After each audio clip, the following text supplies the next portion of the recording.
राधे राधे।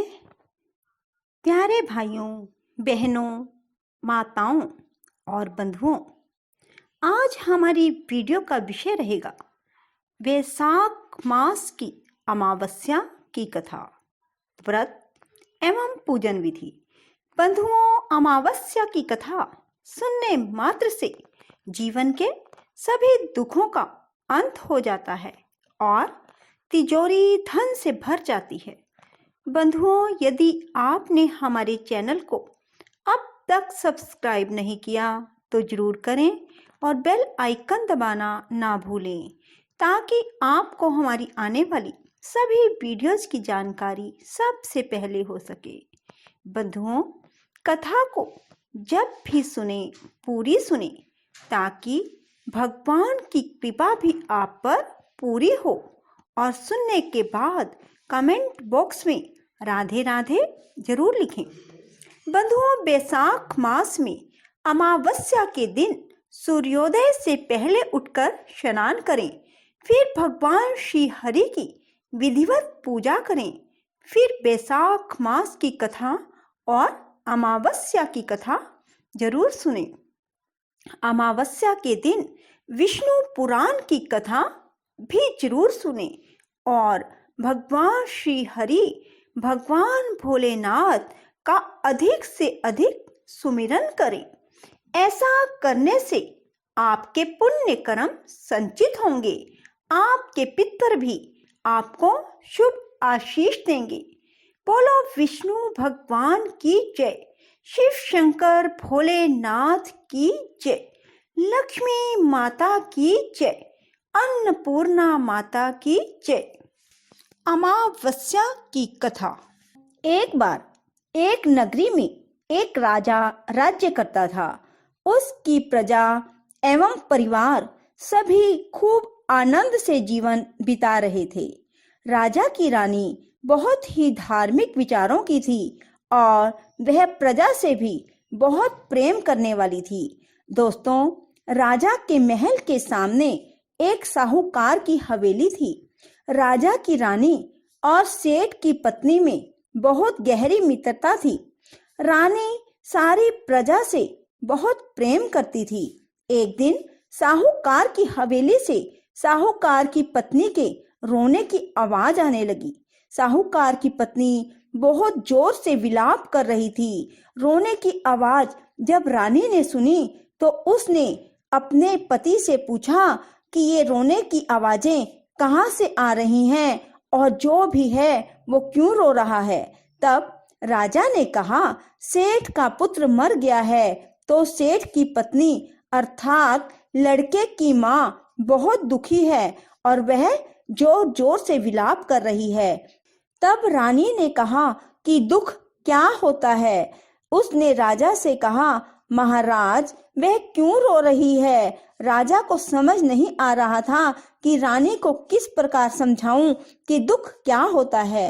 रानी फिर से बोली। जब राजा ने रानी से कहा, जब तुम्हारा बेटा मरेगा तो तुम्हें मालूम हो जाएगा कि दुख क्या होता है। तुम अपने बेटे को मार दो तो पता लग जाएगा कि दुख क्या होता है। तब रानी ने क्या किया कि अपने बेटे को महल से नीचे गिरा दिया। भगवान की कृपा से बेटा किसी ढेर पर गिर गया और उसको खरोंच भी नहीं आई।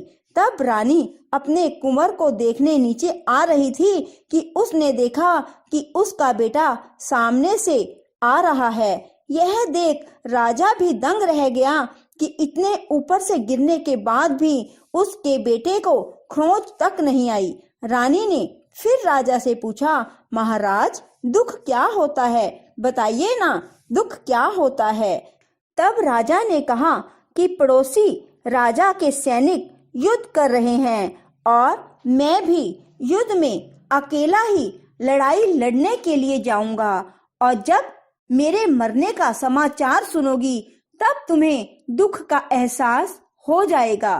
तब राजा ने युद्ध के लिए प्रस्थान किया, लेकिन भगवान और अमावस माँ की कृपा से लड़ाई जीतकर राजा अपने घर वापस आ गया। अब राजा को भी आश्चर्य होने लगा कि क्या कारण है कि रानी को मैं एहसास ही नहीं करा पा रहा कि दुख क्या होता है। तब राजा ने रानी को बुलाकर कहा कि अब हम गंगा माँ की यात्रा के लिए जाएंगे, तुम तैयारी शुरू कर लो। वहां जाकर मैं गंगा जी में कूद जाऊंगा, तब तुम्हें दुख का एहसास जरूर होगा और तुम्हें पता लगेगा कि दुख क्या होता है। तब रानी ने गंगा यात्रा की तैयारी शुरू की और आवश्यक सामान और भोजन सामग्री की तैयारी कर ली। तब उन्होंने यात्रा के लिए प्रस्थान। कैलाशपति से कहा कि सती, आज मैं कलयुग में तुम्हें सुखी आत्मा के दर्शन कराऊंगा। शिव जी ने बकरे का और पार्वती ने बकरी का रूप धारण किया और वे दोनों एक बावड़ी के पास घास चरने लगे। इतने में राजा रानी की सवारी वहां आई और रानी ने सुंदर छाया और बावड़ी को देखा और कहा कि हम यहीं जलपान और विश्राम करके ही आगे बढ़ेंगे। तब राजा रानी ने वहां जलपान किया और विश्राम किया और फिर राजा पानी लेने के लिए बावड़ी में चला गया। बकरी के रूप को धारण किए हुए पार्वती माता ने शिव जी से पूछा, स्वामी, इस रानी को दुख देखना है तो वह किस प्रकार दुख देखेगी? इसे दुख क्यों प्राप्त नहीं हो रहा है? रानी ने बकरा बकरी को मनुष्य की भाषा में बोलते हुए सुना। उसने सुना शिव जी माँ पार्वती से कह रहे थे कि इसने अमावस का व्रत किया था, इसलिए इस जन्म में रानी बनी और सुख का आनंद ले रही है। ये राजा गंगा में भी नहीं मरेगा। तब रानी ने उनकी बातें सुन ली। तभी राजा पानी लेकर आया तो रानी ने राजा को सारी बातें जो शिव पार्वती में हुई थी उन्हें बता दी। तब वे दोनों वापस अपनी नगरी को चले आए। राजा ने अपनी प्रजा को अमावस के व्रत करने की आज्ञा दी। राजा ने कहा कि जो भी अमावस का व्रत करेगा उसे कभी भी कोई दुख उठाना नहीं पड़ेगा, इसलिए सभी मनुष्य को हर अमावस का व्रत जरूर करना चाहिए। राजा खुद भी अमावस की पूजा करता और कथा करता। दोस्तों, ये व्रत जिस दिन शुक्रवार हो और अमावस हो उस दिन शुरू करें। शुक्रवार की अमावस को शुरू करके 21 अमावस तक व्रत करें। पहले 5 अमावस्या को गेहूं और लाल कपड़ा दान करें। दोस्तों, गेहूं और लाल कपड़ा आप अपनी श्रद्धा अनुसार दान करें और फिर अगली 5 अमावस्या को मूंग दान करें और उसके बाद अगली 5 अमावस को चने का दान करें और फिर अगली 5 अमावस्या को मक्के का दान करें और जो 21वीं अमावस का व्रत हो उस दिन चावल का दान करें। दोस्तों, दान में जैसा रंग अन्न का होगा उसी रंग का कपड़ा भी दक्षिणा सहित दान करें। व्रत के दिन हरा चारा गाय को जरूर खिलाएं और ब्राह्मण को भोजन और दक्षिणा देकर आशीर्वाद लें।